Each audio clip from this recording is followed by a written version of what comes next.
Well, we didn't get Pete Fairbanks under our Christmas tree, but is there possibly a last minute gift on the way in the form of Alex Bregman? We're going to talk about more rumors and who the Diamondbacks could add to this bullpen to give them any kind of chance of being competitive in 2026. Don't you go anywhere. We're starting in 30 seconds.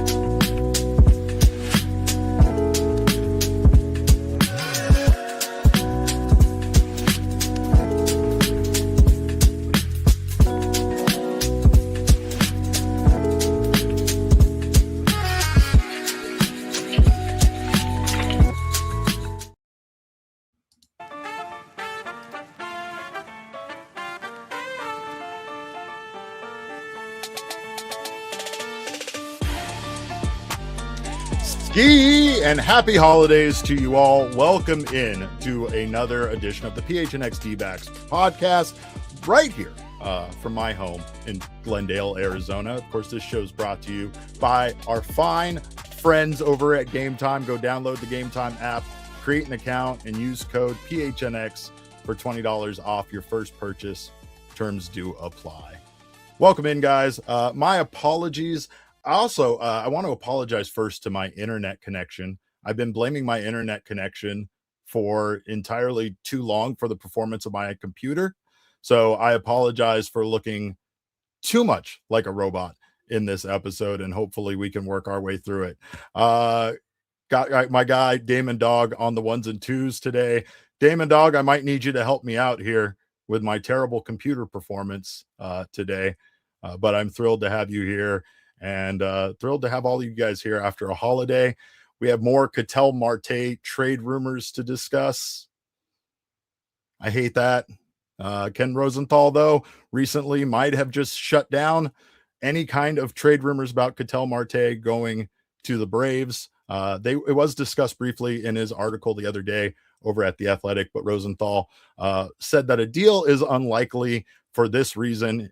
He did include Ozzie Albies in a deal to the Diamondbacks. He said Albies could go to the Diamondbacks in any trade for Marte, but the Braves would also need to include young pitching, something we know about the Ketel Marte trade. The Diamondbacks want young pitching, young controllable pitching in return, and so far that doesn't seem to be, that need has not been satisfied. But according to Rosenthal, Albies could once again go to the Diamondbacks after all the injuries they occurred in their starting rotation last year. The Braves do not want to part ways with Hurston Waldrep, who could be their number 5 starter in 2026, and that is probably a name that the Diamondbacks might be interested in. The Braves, in theory, could pursue Marte, which would be an upgrade over their own second switch hitting second baseman there at Ozzie Albies, but Albies is only 28 years old, and he could absolutely bounce back. It's not a terrible deal for the Diamondbacks if it does include young pitching and Ozzie Albies, but I mean, again, this is another case like what we were talking about the other day with the New York Mets. The deal for the Mets doesn't make a ton of sense, but it's like the Mets just want to go out and get one of the hot names on the market, and Ketel Marte is definitely that. Ketel Marte is one of the hot names on the market, and that's kind of the mistake the Mets make, right? The Mets just want to go out there and grab whoever the best player is, whatever hot name everybody is into, and then again, try to fit it in later. But Rays fans apparently are very upset that Ketel Marte is not a Tampa Bay Ray. That was kind of funny to me. I found plenty of tweets of Rays fans saying that the only thing they wanted under their tree was Ketel Marte. Meanwhile, the only thing Damon and I wanted under our tree was Pete Fairbanks. And we didn't get him, Damon. We didn't get Pete Fairbanks. And you and I are left just wondering, does Santa Claus even exist? And is this whole thing just a sham? Because no matter what, we wanted these guys, but Diamondbacks keep missing out on guys. One guy apparently that they are not missing out on, as our guy Killer Rex brings up in the chat, is Alex Bregman. According to reports, Alex Bregman to the D-backs is still very much alive. Dan Bickley just said on Bickley and Murata today that it's a matter of time before the D-backs get Bregman. I think that's a done deal, to be honest with you. So that's interesting because obviously we know the Alex Bregman deal is going to cost a whole lot of money that we don't know where the Diamondbacks are going to get that money. We know that, reports are that the Diamondbacks didn't have any money, and oops, Ken got aggressive. So when Ken gets aggressive and Ken wants a player, when Ken thinks that this team is close, then here we have Bregman possibly coming to the Diamondbacks. San Luis in the chat says Bregman comes, Marte is gone. That seems to be the sentiment. However, I don't know if that's the case. One thing that Dan Bickley brought up here is that he added Bregman wants to live in Arizona year-round the same way Corbin Burnes did last offseason. In fact, I believe Dan phrased it that, that when Corbin Burnes came here, that Bregman was begging to come here as well. Very interesting idea of adding Bregman, as long as, the entire situation doesn't require a Ketel Marte trade. Katie in the chat says 5-year team friendly control for lotto tickets would be so stupid. I'm so tired of the Ketel stuff, as am I. And I think we all kind of are. I think we're ready for these Ketel Marte rumors to be put to bed, but it's honestly strange how the Alex Bregman rumors now just, I don't want to say intensify that, but they seem to somehow go in hand, that the only way the Diamondbacks add Bregman is by moving Marte. Again, Marte's contract is not suffocating. It has been a big part of the appeal of a team trading for Ketel Marte. In fact, the only parts of a Marte deal that hasn't been appealing is what his age is going to be at the end of the deal, which still isn't, ancient by Major League Baseball standards, and the fact that there's this whole clubhouse nonsense tied to Marte as well. But I think most people are willing to most teams, most fan bases, most everybody is willing to kind of forego all of that stuff because of Ketel Marte being an elite MVP caliber player, right? So, but my hope here, as is many of yours, is that the Diamondbacks, except Killer X, of course, who doesn't want Bregman and is somehow against cheating. I don't know. If you win, you win, right? All right. I'm just saying. But anyway, Bregman could be a huge addition to this team if the Diamondbacks don't move Marte. And I mean, again, this lineup looks very different, looks very intriguing. And I don't want to say that they are competition for the Dodgers, but you feel like they are much closer to being competition for the Dodgers with the addition of Bregman. However, I still don't love it. And I still would have rather the Diamondbacks spent much more money on starting pitching than needing to go this route of adding Bregman overall. But again, like I said earlier, the Mets were tied to Marte briefly. Tim Boyle over at therisingapple.com didn't love the Ketel Marte idea, much like we didn't love it. We don't love the idea of the Mets not really needing a second baseman and some Mets fans wanting to move Ketel Marte to the outfield if they traded for him. We say here at this podcast, good luck with that. We've seen that before and would have no interest in that. But meanwhile, Boyle suggests that Alek Thomas or Jake McCarthy might end up being a better fit for the New York Mets that cost significantly less. As far as the Diamondbacks are concerned, the Mets are the kind of team that you probably want to be in talks with, because they are most likely going to overpay, especially when it comes to a trade, than other teams. So again, that makes more sense for the Mets for me. And again, it makes more sense for the Diamondbacks. Alek Thomas and Jake McCarthy have actually been the true rumored players that were going to get moved this entire time, though the Marte rumors obviously overshadowed everything, and for good reason, because of Marte being who he is. But overall, here some other moves that didn't make us so angry across Major League Baseball, but we'll get to the big one that did with Pete Fairbanks. But Soderstrom agrees to a record deal with the Oakland Athletics, 7-year, $86 million deal.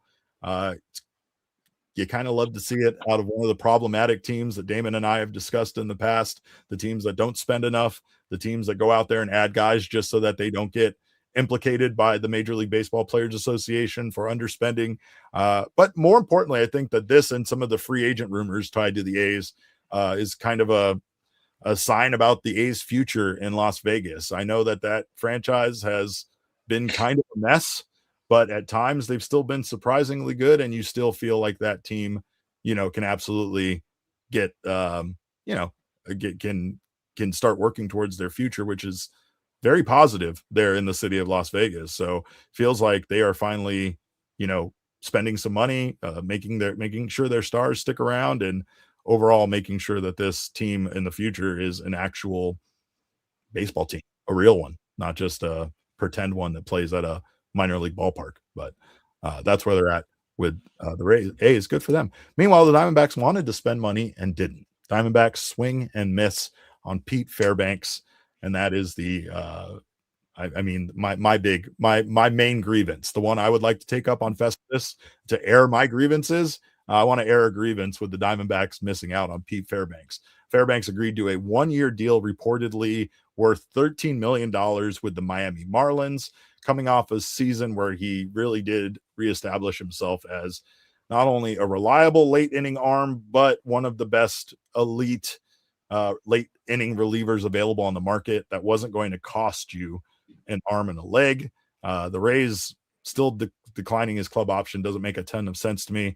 But yeah, once they did that, Fairbanks quickly became one of the top remaining bullpen options on the market due to his closing experience, some of his velocity and strikeout ability, even though that was down, and his swing and miss stuff. For the Diamondbacks, he was everything. He was all we wanted, Damon. He was everything to us. Proven closer experience, a power arm that plays in high leverage moments and has a decent amount of success there. And a guy that wasn't going to cost you a lot, wasn't going to cost you a long-term deal, as we can see. 1 year, $13 million. I know that's more money than we wanted to spend. I know that when Fairbanks had originally hit the market, estimates were in the $9 to $10 million range. So obviously the Marlins had to outbid some teams. They didn't have to add a bunch of years onto his contract, though. And that's where I get frustrated by this. I think that this deal, even though it might be a bit of an overpay for 1 year of Pete Fairbanks, the Diamondbacks kind of needed him. They needed him more than they needed most things this offseason, and they missed out on him. Air to breathe, Derek. Air to breathe. We needed him more than we needed air to breathe. And I think that's it. The part that hurts the most, and you're right, like $13 million is a lot of money for 1 year, but it's 1 year. And it feels like the Diamondbacks could have ponied up a little bit extra for the financial security or I guess flexibility down the road that we're not going to be paying this guy, $10 million next year and $8 million the year after that. We would be 13 mil. That's the closer spot for a year. Hopefully J Mart's healthy and you cut ties with them.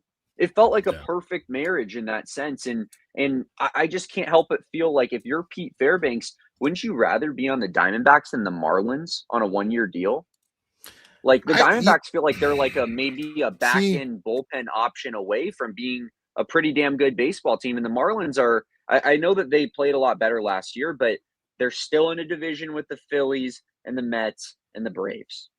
And I don't know where they fit in that entire mess. You could make that argument about our division, but really I just think that the Dodgers are the big obstacle right now. The Giants and the Padres are not really juggernauts at the moment. You feel like those teams at least you can hang with and beat. And again, there's a lot of pieces on this team I think that are going to get better, and I don't think that they're going to regress. I think we're going to see hopefully a lot of guys take a step forward, mostly because opportunity and because they have to, right? I mean, we're going to talk here in a little while about the moves we didn't love this offseason, moves that we would return to the store for store credit.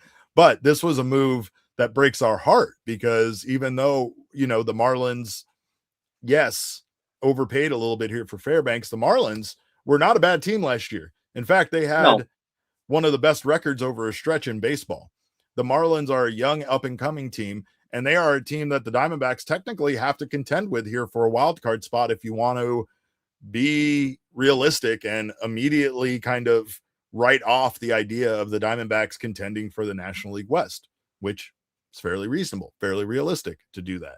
Might be loser talk, but with the way the Dodgers are constructed, I can't think that with the way the Diamondbacks went out, did the starting rotation, that they're going to go out and contend with the Dodgers for the division. I don't think that it's loser talk to say that the NL West is basically unwinnable. I think that that's just the reality of our situation. It's loser talk, Derek. And when I push back on when you say stuff is when you're like, the Diamondbacks aren't making the playoffs next year. And I think that that is loser talk. We could get one of the wild card spots. Absolutely. But this Marlins deal, this hurts us in two ways. We needed a closer and it makes the Marlins better. Absolutely. And now it's slim pickings. I mean, you look at the reliever market now and you're like, I mean, it's just not, it's not in a good spot. And it stinks. I was just talking to my parents earlier this morning because I was kind of getting warmed up, I think, for the show topic. I was like, I got to let some takes fly to the rents real quick. And so I'm sitting out there and I'm like, there's no one left. There's no one left. And then my dad's like, when are we going to get, Puck back? And I was like, I mean, it remains to be seen, right? Like if AJ Puck is ready to go earlier in the season, that changes everything. But I feel like we have to be more cautious with those guys than like optimistic that they're going to just come back and be firing on all cylinders. I think especially it's more likely Martinez. I think it's more likely J Mart sits out the entire year than, he's probably back next season because I just think that they signed him to an extension. He's a young pitcher. He throws so hard. That's a long-term investment. You don't want to rush him back at all. So the Diamondbacks are just in a tough spot reliever-wise.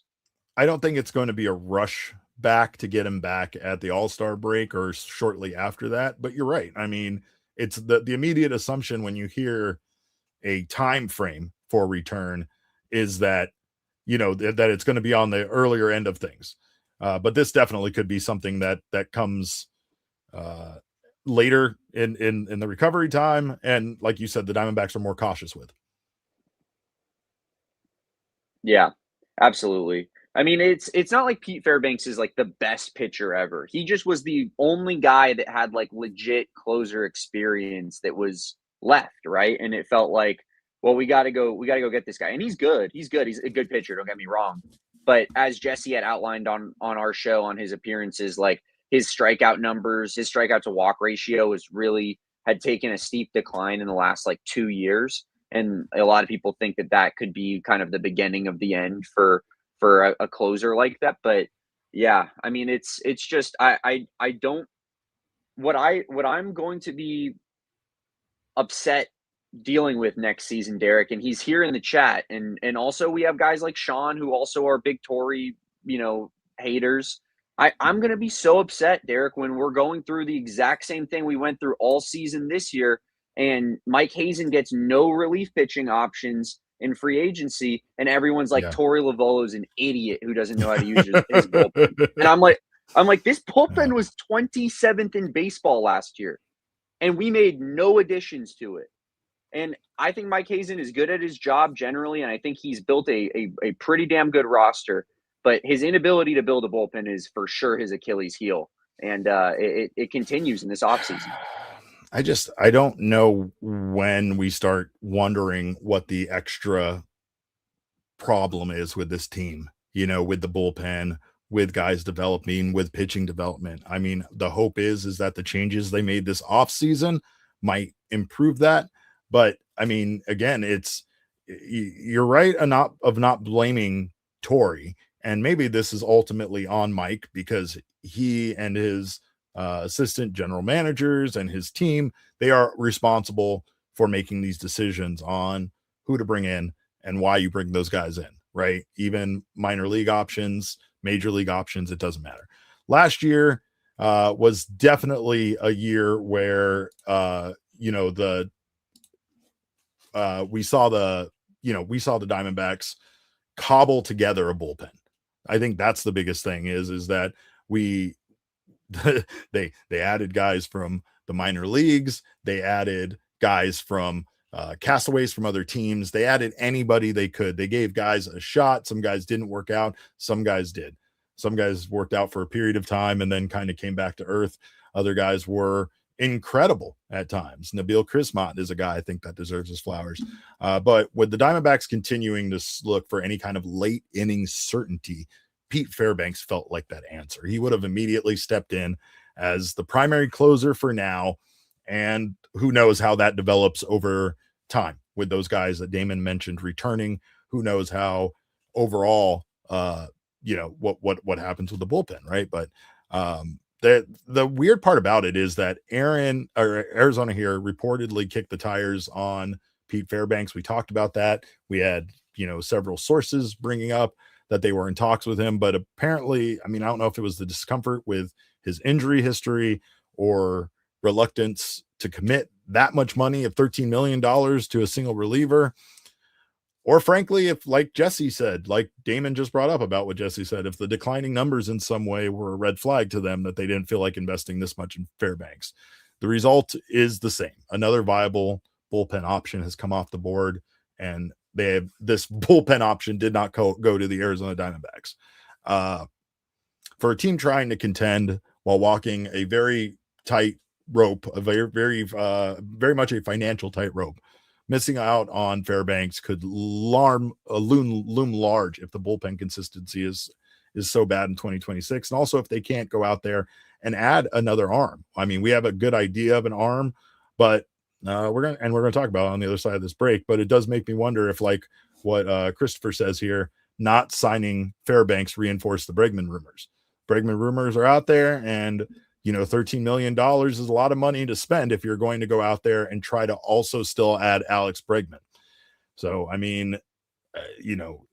it's weird how one move signals something else. I don't know if missing out on Pete Fairbanks means that the Diamondbacks are in on Alex Bregman. And I don't know if going after Alex Bregman, and if they do sign him, means that the Diamondbacks are trading Ketel Marte. None of these things are necessarily connected, but they are when you start, considering the financial situation the Diamondbacks are in.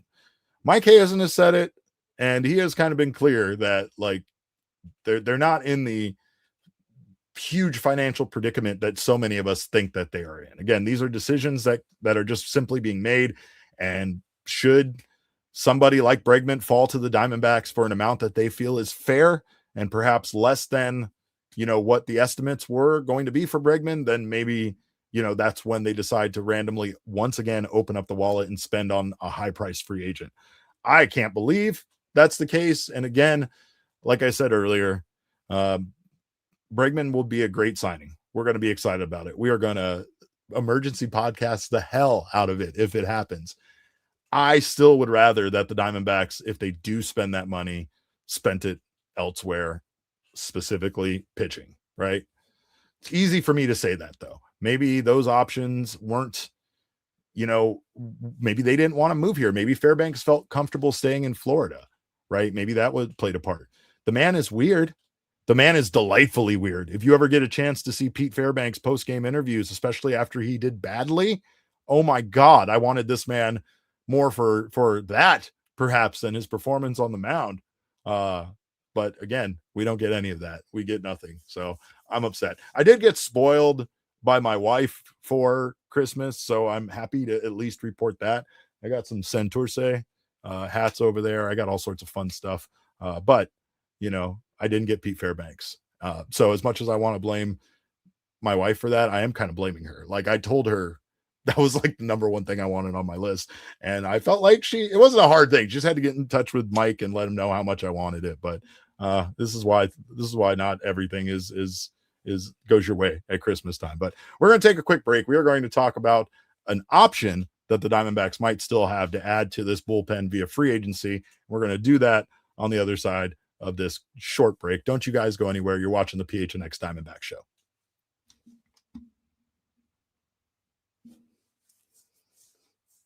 Well, I love myself some Game Time. I love this app, but I love it because basketball season is here and the Suns are good. So that means I can actually use the Game Time app to go watch Suns games. And I'm so thankful for that at this time of the year. Christmas, the holiday season, it always goes hand in hand. with basketball. So now is a great time to get out there, get yourself some last minute ticket deals to watch this Phoenix Suns team continue to surprise the league and delight Suns fans. Of course, the Game Time app gives you an advantage if you are a fan. It's the hack for unlocking amazing last minute ticket deals in just a few taps. Of course, they have all sorts of fun ways for you to save money. Plus, it's incredibly easy to use. So just head on Game Time. They do offer you the Game Time guarantee, which means you can trust you'll get 100% authentic tickets on time, so that when you go there, you have them and at the right price. Priority fees are all included, so you know what you're going to pay up front, and there are no surprises at checkout. Plus, Game Time's ticket coverage means that your purchase is covered with the most flexible customer service policy in the ticketing industry. So take the guesswork out of buying NBA tickets with Game Time. Download the Game Time app right now. Create an account and use code PHNX for $20 off your first purchase. Terms do apply. Again, create an account and use code PHNX for $20 off. Download the Game Time app today. And of course, Branded Bills wants to make you look good when you go to those NBA games. They do have a partnership with our Phoenix Suns, and they make some beautiful Phoenix Suns hats, but not just for the Phoenix Suns. They make beautiful hats for everybody. They make beautiful hats for ASU and U of A. It's part of their campus collection. And more importantly, they can make beautiful hats for you and your company. If you're looking to have your brand stand apart from the crowd, look no further than Branded Bills. Branded Bills has you covered with the best custom headwear. Start your order, and their dedicated team will help you create the exact custom apparel you need. And it's not just hats. It's not just these hats. It's fitted hats, non-fitted hats, truckers, beanies, tees. They got bags. They got everything you need over there. And they do it with some fine craftsmanship. It's a local company from right here in Mesa, Arizona. So, of course, that always feels great to shop local. And you can head to brandedbills.com right now and use our code of BBPHNX for 15% off your first order. Well, the Diamondbacks, again, are down to sticks and stems when it comes to options for relief pitching. And that is no discredit to the guys that are left. But when you start saying the relief pitching market is now essentially out of closers, all out of closers, sorry, we're all sold out. Things aren't great. Things aren't great, especially for a team that very much needs a closer. So much uncertainty about the Diamondbacks bullpen looms for 2026, but so much of that uncertainty could have been taken care of with the addition of someone like Fairbanks. That's really what this comes down to. That's the reason why this feels like such a big miss. We knew that they weren't going to be in on some of the high dollar, relievers, especially the ones like Devin Williams that come with a lot of risk coming off of a bad season and, was looking for a multi-year deal. Fairbanks, again, coming off a good season, besides his strikeout numbers kind of being down. But comes off a good season still and could have been a guy that you felt like low risk as far as, just signing him to a 1-year deal. But there is another pitcher that Damon and I have brought up. And I love his name because every time you say it, it sounds like you are calling him like he's like a knight. And that relief pitcher is Seranthony Dominguez. He's a right-handed relief pitcher who debuted with the Phillies back in 2018. And he has emerged as a high leverage bullpen arm. He's a power reliever with late inning experience. He's capable of handling setup and closer adjacent roles. So he could be that hybrid closer that takes over for the first half of the season and then possibly then becomes that setup man or, at least part of the Diamondbacks, 7th, 8th, and 9th innings and those kind of situations, right? He's bounced around between teams in recent seasons and kind of remained a relevant bullpen option for all of those teams, thanks to him having some great velocity on that fastball, swing and miss stuff, and an ability to pitch in pressure situations. And Cool Bro's checking in just to make sure we're live. So I have to do the live check-in, not pre-recorded. Cool Bro, I'm proud to say I'm here live. Though my if you're just tuning in, I've been blaming my internet, and my internet has apparently wants to sue me because of the claims I've been making, false claims. I'm apparently it's my MacBook that is definitely suffering some problems recently. It's getting up there in age, just like myself. It doesn't move as well. Parts of it definitely are sore in the morning, but hopefully this little guy keeps going and plugging along for me. But appreciate you being here. Happy holidays to you, and happy holidays to everyone. I thank you guys so much for being here. I know that it's not under the best circumstances. I know we wanted to be here celebrating Pete Fairbanks to the Diamondbacks, but Seranthony Dominguez, he definitely could be an option that probably isn't going to excite the fan base as much, but could be a similar option that costs, again, more in the Diamondbacks price range, perhaps 13 million for a reliever, far too much. Maybe the Diamondbacks are looking to spend less than 10, and that's probably what Seranthony Dominguez is going to cost you. His fast ball is in the upper 90s. He can touch 99 miles per hour. He has an incredible slider. That's his primary put away pitch that has a sharp break. And he kind of is a power pitcher. He is not one of these guys that we're going to come in and say pitches to contact, is a ground ball guy. It's power over finesse for Seranthony Dominguez. He challenges hitters. He hunts strikeouts. He's got swing and miss stuff. In fact, when he's right, he misses bats at a high rate and can neutralize right-handed hitters late in games. He has proven high leverage experience, and he has pitched meaningful innings throughout his career, including late inning and postseason situations. It's the type of experience that is valuable for a D-backs team, especially a bullpen who lacks that exact type of experience at this point. You know, you got Kevin Ginkel, you have Ryan Thompson, but even those guys don't have a ton of experience, you know, in postseason roles and, you know, any kind of high leverage situations where the Diamondbacks are playing, you know, again, in a lot of postseason games here. Right. So, Diamondbacks prioritize bullpen arms that can get swings and misses rather than relying on contact management. That's kind of been the mold there with AJ Puck and, you know, Justin Martinez. So overall, Dominguez kind of fits that mold perfectly. He gives the Diamondbacks a reliever who can escape jams without needing balls in play, can get outs with his stuff, and has excellent stuff. Also a guy that's not locked into being a closer. That might have been also part of the problem with Fairbanks, that perhaps the closer role is the only role that he fits in, whereas Dominguez can handle 7th inning or 8th inning setup work. He can handle emergency fireman situations with runners on base in tight games. And he can even come in for closing and saving opportunities. So that pairs well with what the Diamondbacks need right now and how they're kind of looking at the return of the arms once they come back. Right. But, you know, he has dealt with significant injuries earlier in his career, including a Tommy John surgery of his own. So there is that risk. And durability is always part of the concern with someone like Dominguez. He can struggle with walks. He can struggle with, you know, stressful innings. And, you know, it really comes down to how he's locating his fastball. His fastball, much like Ryan Nelson, is the thing that eats. And then, you know, again, that slider ends up being the primary put away pitch. But overall, again, the Diamondbacks just feel like, or for the Diamondbacks, I don't know. I don't even know if they're looking at him. I won't lie. This is more of Damon and I doing scouting on the Diamondbacks behalf, but he does profile as a short-term contract, right? The Diamondbacks aren't going to have to sign him long-term. He could have a lot of upside, likely on a 1 or 2 year deal at the max.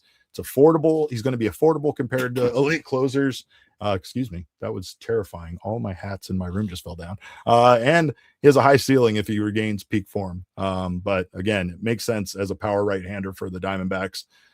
And he could be a guy that evolves into that late inning closer overall. He fits what the Arizona Diamondbacks are seeking in bullpen upgrades. And again, it offers that flexibility without committing big money long-term to a player or to a closer at all. But I don't know. I mean, overall, I think that this still feels like you wanted a Nintendo Switch, but what we're going to get you is one of those deals for $50 that has 50 games on it at the store that you plug in, you know, one of those deals. So, but again, he could definitely still be better than nothing for the Diamondbacks bullpen that still feels like it needs multiple arms, not just one. So that's another reason why Dominguez could absolutely be a fit for the Diamondbacks, because he would allow them to maybe go out there and get an additional reliever instead of just adding one higher price closer overall to this team. But again, so it doesn't feel great, you guys. It doesn't feel great for the Diamondbacks to miss out on somebody like Pete Fairbanks. And it does not feel great that the Diamondbacks kind of have to once again look to, you know, a lesser, more affordable option. But again, like I said, it does feel like maybe another move could be made. Perhaps a reliever or even a closer could be acquired via a trade. And that's something that's still wide open. We don't know what's happening for the Ketel Marte situation. We also don't know what the Diamondbacks might do with Jake McCarthy or Alec Thomas, right? So Katie is forlorn at this point. She says this doesn't feel hopeful, and I'm sorry. I'm all out of positivity at this point. I was disappointed by not having Pete Fairbanks hiding like a elf on the shelf underneath my tree. So I don't feel great about the Diamondbacks now, just essentially having to go out and get someone else. Perhaps he wasn't as much a part of their plan as we thought. But it still feels like the Diamondbacks definitely missed out on what was their best option. So interesting to see how all of this changes. And again, I don't love the idea of signing Alex Bregman because of how it could impact the money that they have available for a reliever. Adding Bregman's great, and it does change a lot of things, right? I don't think the Diamondbacks necessarily need an outfielder anymore because they have two now in both Blaze Alexander and maybe Jordan Lawler, based on reports of what we're hearing. They still need a first baseman. Maybe Bregman could transition to that. Maybe Alex Bregman could play first some of the year. Maybe that's in the plan. I don't know. I mean, all of this seems like the one key here is that the Diamondbacks still are missing out on guys that seem affordable. I felt like Robert Suarez felt kind of affordable. I feel like Michael King again felt a little affordable as far as the starting pitcher is concerned. But yeah, I mean, Cool Bro says it best right here. He said, adding Bregman feels like a sugar rush when in reality we need vegetables. It's so well said. It's so well said. Like it feels like the fan base is being the parent and perhaps ownership is being the child in this one. Maybe ownership, but maybe Ken Kendrick is like the uncle that never had kids. And it's like, yeah, we all want cookies. And realistically, even the kids are like, can I get some chicken tenders? Maybe some vegetables. I like broccoli, believe it or not. Right. So it does feel like that. It feels like in reality, the Diamondbacks needed much more, right? Like it's like having a house that you have to refurbish and you spent $5,000 on a lavish front door. If I did that, my wife would kill me. She'd be like, what are you doing? I'm like, look at this is pretty. Everybody sees it when they come to our house. And she's like, you idiot. Do you know how far that could have gone to fix the problem with our air conditioning or our plumbing or maybe repaint the living room? Right. So again, the Diamondbacks have far too many things in their house to fix for them to spend all of that money on Alex Bregman. So we'll see. We'll see if that comes to fruition. Where there's, again, like the Ketel Marte rumors, where there's smoke, there's fire. This Bregman thing seems to be picking up steam, and it seems to be picking up steam like now, like here on this day, right? One day after Christmas, like we're having Dan Bickley and John Gambadoro both talking about this.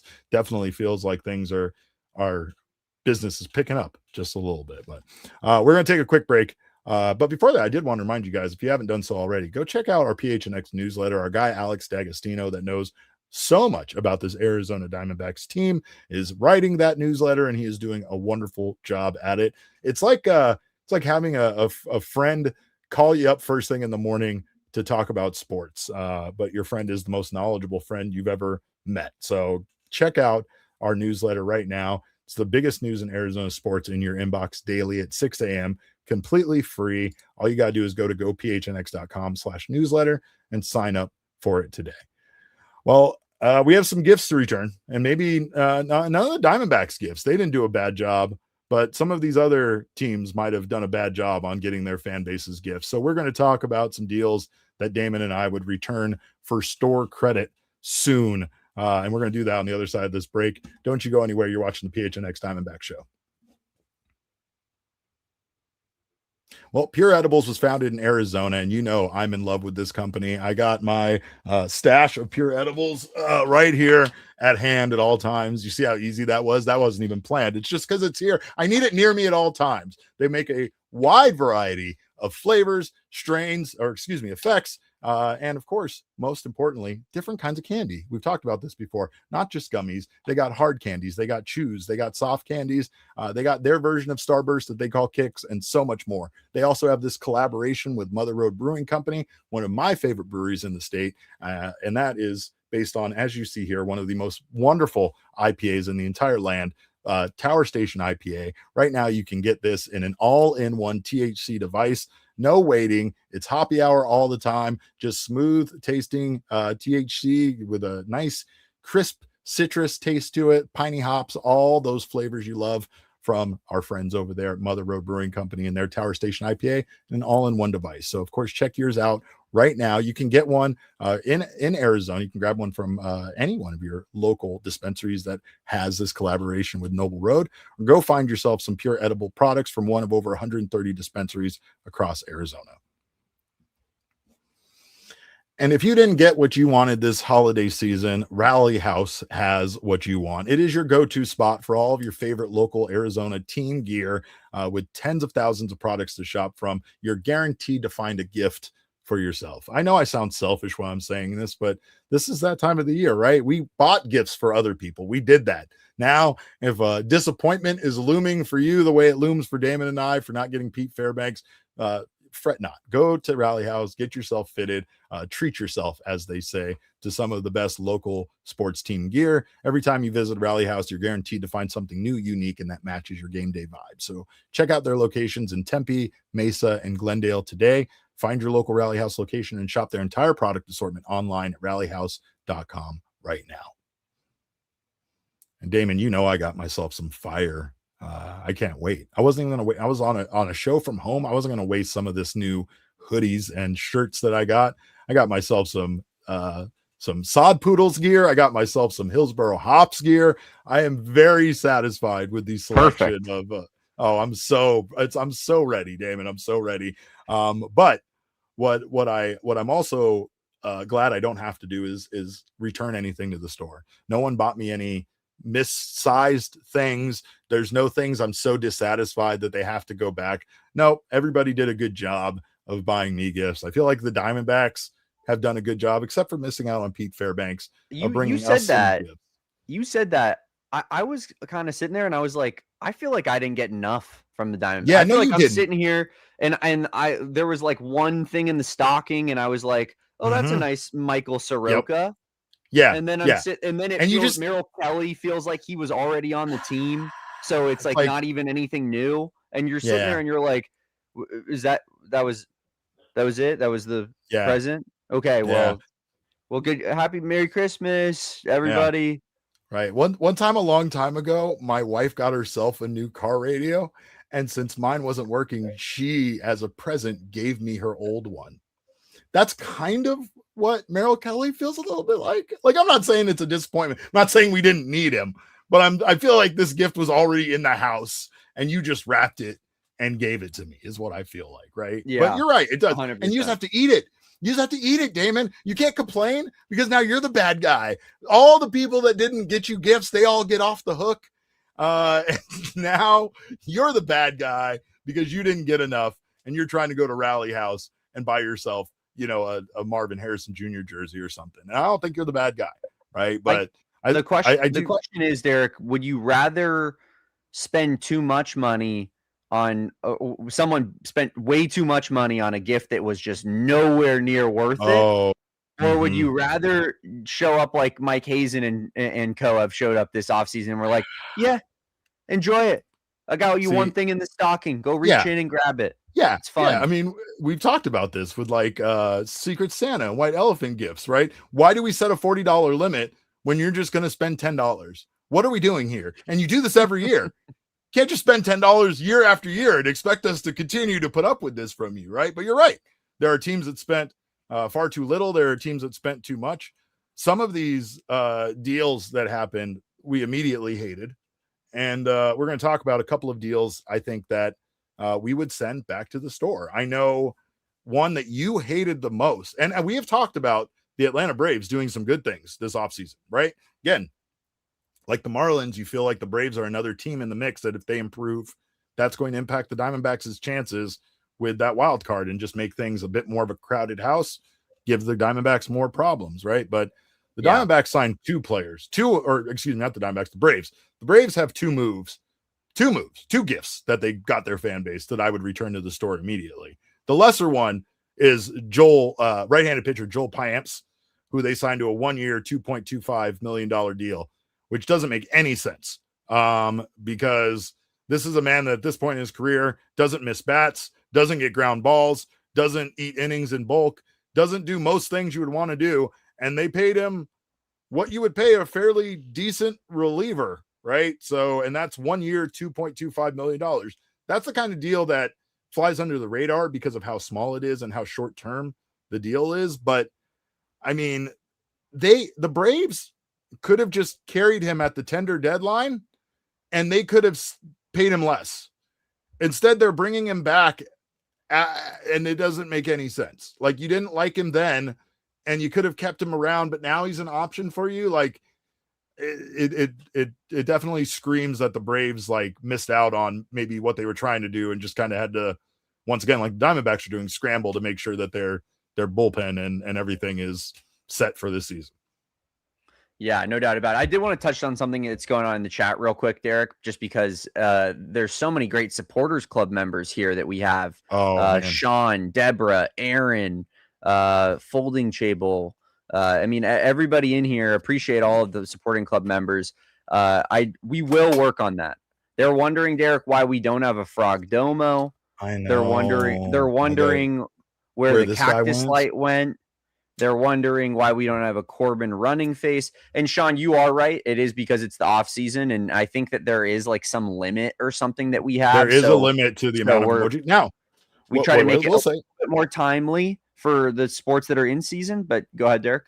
The more supporters club members we get, the more emojis we're allowed to have. So just saying, not to put it on you guys, but just saying that's something that's the case, right?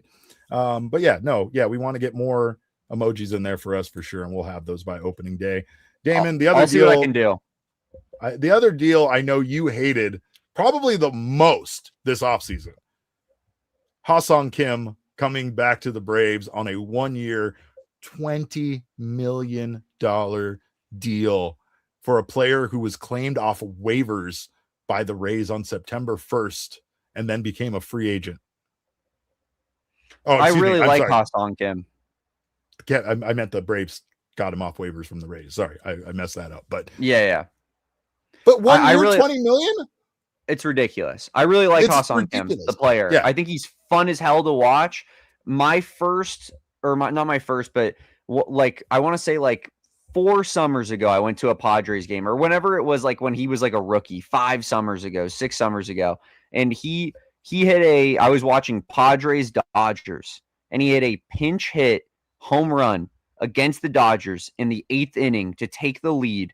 And it was like really like his first like kind of like burst onto the scene moment. And Padres fans, he was like a fan favorite from that moment on. And I was at that game. And then I got to see him leaving the stadium. We just so happened to be walking by right when he was leaving. And he was just so like everybody was losing their minds because they just swept the Dodgers. And ever since that moment, I've really liked Ha-Seong Kim. He's a fun player, awesome player. $20 million, Derek? So much money. $20 million. So much money. And I mean, again, that's take a look star money. Right. Like the 1 year part, that is what it is, right? But the $20 million, like, I don't understand how he pulled that off. Like, heist of the century. Bigger heist than the Diamondbacks sending Merrill Kelly into the Texas Rangers organization just to bring us back 3 of their top pitching prospects. But this one kind of hit me weird, Damon. Again, just a player that, like what you were just describing with Ha-Seong Kim, one of those guys that at one point I thought was going to set the league on fire and definitely has not been doing that lately. Leody Taveras signed a deal with the Baltimore Orioles, who are just throwing money around right now. Again, small term deal, 1 year, $2.1 million. I don't care if this man's 27 years old, Damon. He posted a 530 OPS through June 7th in the majors last year before he was banished to minor leagues. And he's not even, according to reports, not a good defender even any longer. I know the Baltimore Orioles have no problem throwing money around right now. I know by comparison, 2.1 million is nothing, but I feel like the Orioles kind of reek of desperation.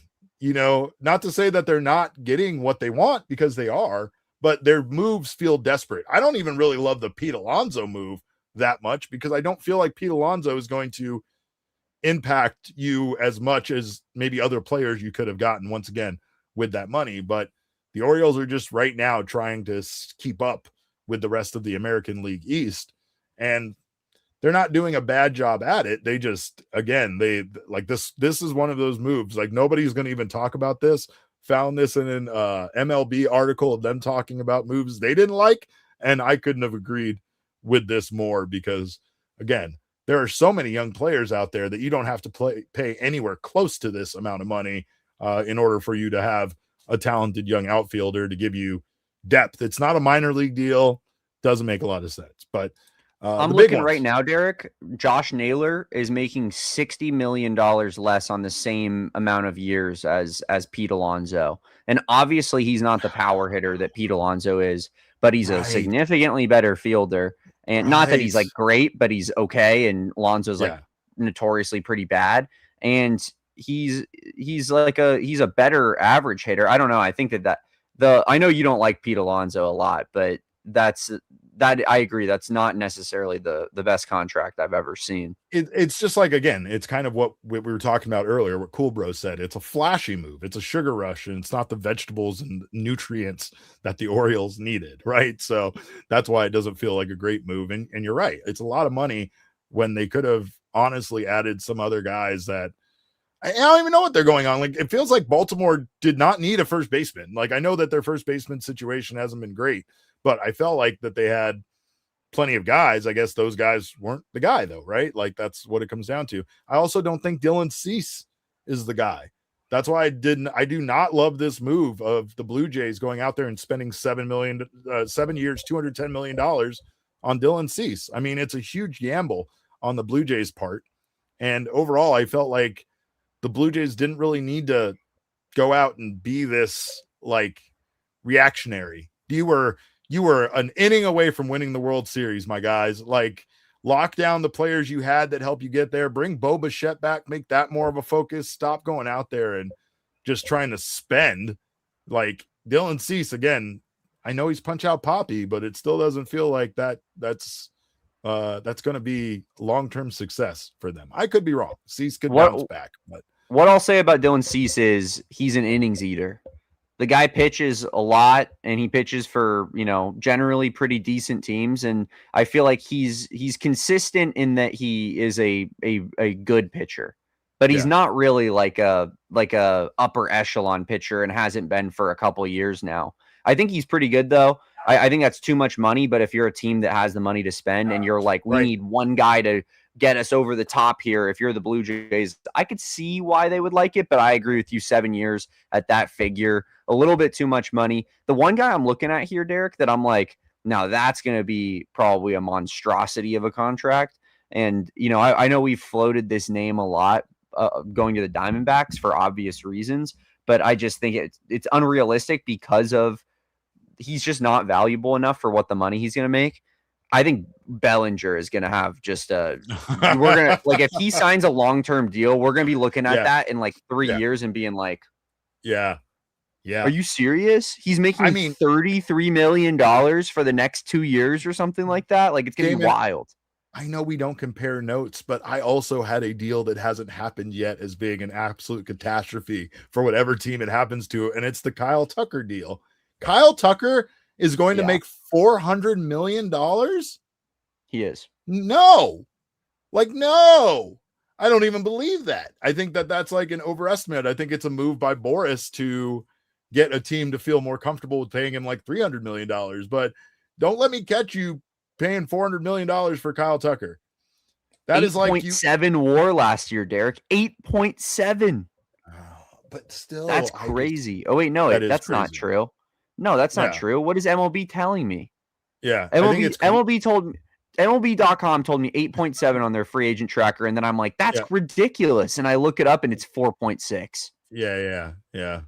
I don't know what they're doing over there. That's much more like it. They have weird wars over there. But yeah, no, I mean, whatever team gets these guys are going to overpay for them. And like you said, I have a hard time believing, unless it's, like the Yankees can absorb that. They can. They can, like, whatever. Some of these teams can absorb it. But my God, let the Mets get Kyle Tucker or Cody Bellinger. And then we can all watch that franchise burn to the ground. We can just watch it all crumble to the ground. And then they'll spend more money trying to put out the fire. But I don't like any of these deals. They can all go back, and I think we'll get plenty of credit, Damon, for us to get ourselves like the Nintendo Switch 2 I didn't get earlier that I was talking about. But we're going to take a quick break. On the other side of this break, we got to talk about Damon's favorite wholesome boy, being the star of MLB's Twitter page for Christmas Day. We're going to talk about that in a moment. Don't you go anywhere. You're watching the PHNX Diamondback Show. Well, those scratchers were a hit this holiday season from our friends at Arizona Lottery. Well, let me tell you, right now you can feel your excitement by getting free gas for a year from Arizona Lottery. Our friends at Arizona Lottery want you to know that 2 Players Club members will win gas for a year from Circle K. All it takes is 100 Players Club points. All you got to do, sign up. Need points to enter? Head to your local Circle K, pick up a $10 lottery ticket, then enter it into the Players Club at azplayersclub.com to receive 10 points per dollar spent. Then redeem your points for an entry into the drawing. It's that easy. $10 will get you the 100 points. Get in on the drawing. Make sure to enter by December 31st for your chance to win big. And you could win gas for a year. A year? That's like a promotion. That's like a raise at work. So do not miss out on your chance to possibly win gas for a year. And also, like I said, while you're there, get yourself some scratcher tickets. I know the holidays are over, but the candy cane cash still smells like candy cane. And let me tell you, it was my wife's favorite one of all of them. She loved candy cane cash because it smelled delightfully like peppermint. So again, do not miss out on the joy that you can bring yourself and others with some scratchers while you're entering to win gas for a year. Also, if you're an Arizona sports fan, there's no better place to do your banking than Desert Financial Credit Union. It's the only place you can show off your team spirit every time you make a purchase with exclusive debit cards branded with your favorite teams, including the Arizona Cardinals, Arizona State University, and Northern Arizona University. And for more than 84 years, Desert Financial has truly been Arizona's largest, most trusted local credit union. They are dedicated to creating exceptional experiences by giving back to the community and providing financial solutions that help make lives better. This is my house. This is where all my toys are. And I wouldn't own this place if it wasn't for Desert Financial. So I'm very thankful for them on helping me reach my goal of home ownership. Hopefully they can help you on whatever your financial goals are. You can look to Desert Financial for checking and savings accounts, mortgages, loans, credit cards, investment options, and so much more. Join a credit union that is committed to giving back to the community and sharing success with their members.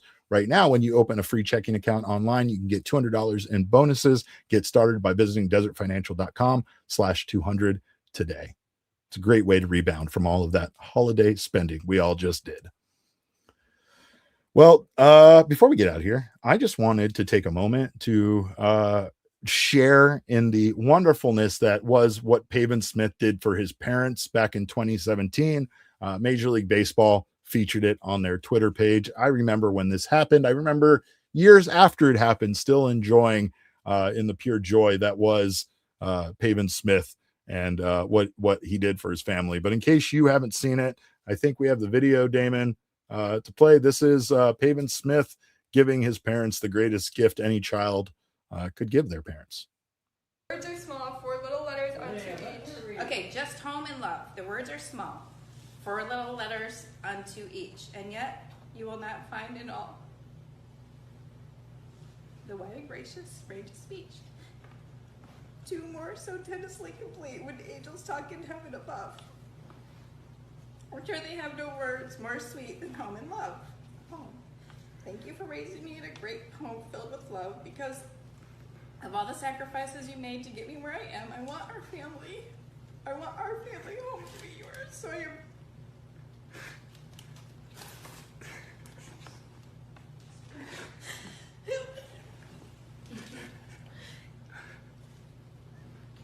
you can't do that.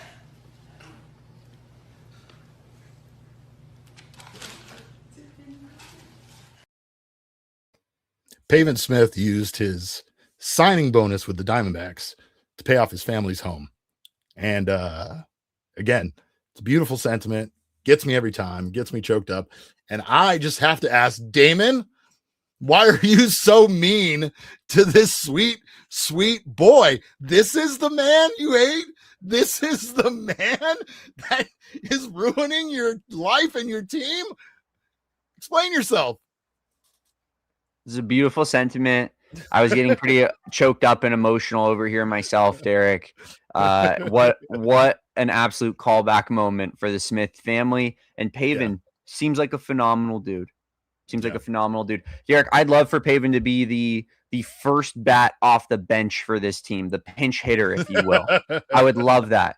I just don't want him to be the everyday starting first baseman. You know what I thought about with this, honestly, is that what I would truly love is to see these guys take that step forward, right? Like, let's be honest. Everybody loves Geraldo Perdomo, and everybody has always kind of loved Geraldo Perdomo, but that changed in 2025. How dare you? When Perdomo hit under the Mendoza line in his rookie season when he was, 20 years old, and everybody was like, right off this scrub. And you're like, yeah, because we had 4 shortstop injuries in the organization, so they had to call up the dude from Double-A who's 20, and he put up a 200 batting average. Like, he was nowhere near ready. I remember a lot of Perdomo hate, but hey. Well, no, I mean, but see, they're ingrained what up you're saying here. Is exactly right? Like at any point, all it takes for everybody, including yourself, to get on board with any of these young guys is success, right? Like figuring it out.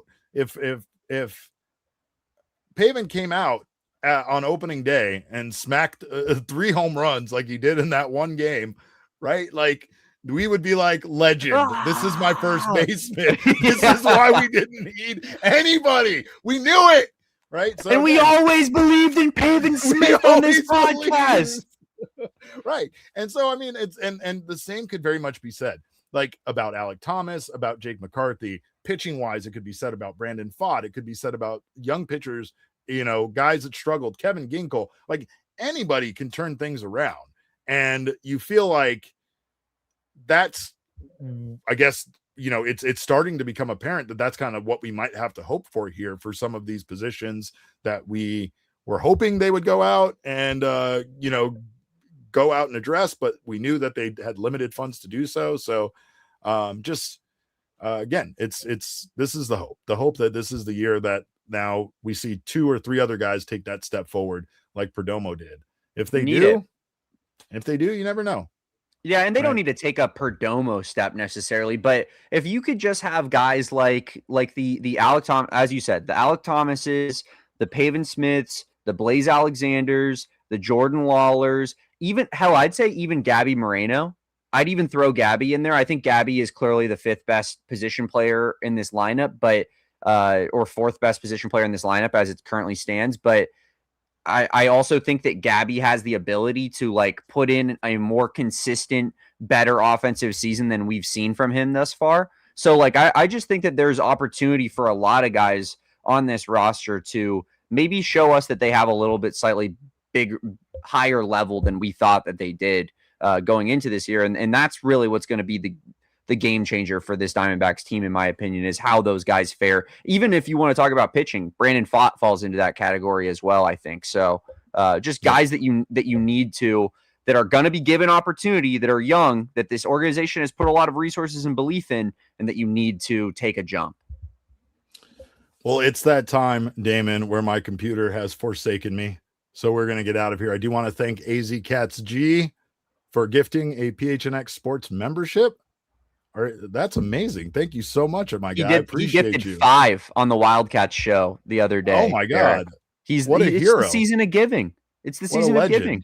He says, Pavin gives a house, I give a membership. Merry Christmas. Well, Merry Christmas to you, my guy. Thank you so much for your generosity. Thank you so much for your time. And that goes to all of you guys. Thank you guys so much for being here. We appreciate you spending this afternoon, day after Christmas with us. We will be back on Monday with another 12 p.m. show. So make sure to join us for that and send us your Mailbag Monday questions. We will be sure to answer those. But we love you guys. We appreciate you. We hope you all got what you wanted under your Christmas trees. You all deserve it. Even Killer Rex, you even deserve everything you wanted, sir. But again, you can follow us on Twitter. I am at not everything.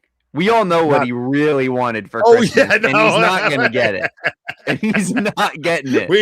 We do know what he wants, but yeah. Sorry about that one. But again, thank you guys so much for barking along with us. We are all Damon's Dog, still cool, bro. Of course, he is at Damon Dawg with a DAWG, and we're all those dogs. Bark, bark. Our show is at PHNX_D-backs, but as always, all roads lead to at PHNX_sports on Twitter, Instagram, and Facebook. We thank you guys. We appreciate you so much for your time. We'll see you on Monday. Until then, have a wonderful weekend. Drink lots of eggnog and coquito for those of you that are true G's. And remember, kids, baseball is fun, but it's so much more fun when you find yourself a closer and stop with all this Alex Bregman talk. We all silly like the mayor.